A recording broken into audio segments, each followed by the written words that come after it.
Guarantee ಯೋಜನೆಗಳ ಬೃಹತ್ ಜಾರಿಯು ಕಲ್ಯಾಣ ಅರ್ಥಶಾಸ್ತ್ರದಲ್ಲಿ ಒಂದು ಮಹತ್ವದ ಬದಲಾವಣೆಯನ್ನು ಪ್ರತಿನಿಧಿಸುತ್ತದೆ.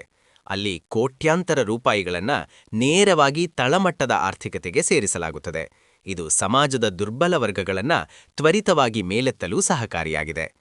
ಜನರ ಬಳಿ ಖರ್ಚು ಮಾಡುವ ಹಣವನ್ನು ಹೆಚ್ಚಿಸುವ ಮೂಲಕ ಈ ಯೋಜನೆಗಳು ಸ್ಥಳೀಯ ಮಾರುಕಟ್ಟೆಗಳಲ್ಲಿ ತಕ್ಷಣದ ಬಳಕೆಯನ್ನು ಉತ್ತೇಜಿಸುತ್ತವೆ.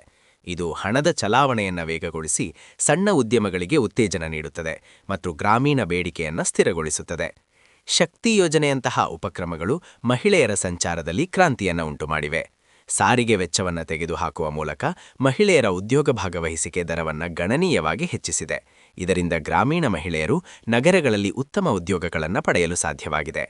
ಮನೆಯ ಯಜಮಾನಿಯರಿಗೆ ನೇರ ಆರ್ಥಿಕ ನೆರವು ಒದಗಿಸುವರಿಂದ ಅವರು ಪೋಷಣೆ, ಆರೋಗ್ಯ ಮತ್ತು ಮಕ್ಕಳ ಶಿಕ್ಷಣಕ್ಕೆ ಆದ್ಯತೆ ನೀಡುತ್ತಿದ್ದಾರೆ. ಇದು ಕೇವಲ ಅಲ್ಪಕಾಲದ ಪರಿಹಾರವಲ್ಲದೆ ದೀರ್ಘಕಾಲೀನ ಮಾನವ ಸಂಪನ್ಮೂಲ ಅಭಿವೃದ್ಧಿಗೆ ಬುನಾದಿಯಾಗಿದೆ.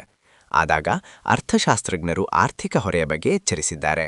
ರಾಜ್ಯದ ಬಜೆಟ್ನ ಹೆಚ್ಚಿನ ಪಾಲನ್ನು ಸಬ್ಸಿಡಿಗಳಿಗೆ ಮೀಸಲಿಡುವುದರಿಂದ ಬಂಡವಾಳ ವೆಚ್ಚದ ಮೇಲೆ ಒತ್ತಡ ಹೇರಬಹುದು. ಇದು ನಿರ್ಣಾಯಕ ಮೂಲಸೌಕರ್ಯ ಯೋಜನೆಗಳ ವೇಗವನ್ನು ಕಡಿಮೆ ಮಾಡುವ ಸಾಧ್ಯತೆಯಿದೆ. ಅಂತಿಮವಾಗಿ, ಈ ಯೋಜನೆಗಳ ಯಶಸ್ಸು ತಾತ್ಕಾಲಿಕ ಪರಿಹಾರದಿಂದ ಸುಸ್ಥಿರ ಆರ್ಥಿಕ ಸಬಲೀಕರಣದತ್ತ ಸಾಗುವ ಸಾಮರ್ಥ್ಯದ ಮೇಲೆ ನಿಂತಿದೆ.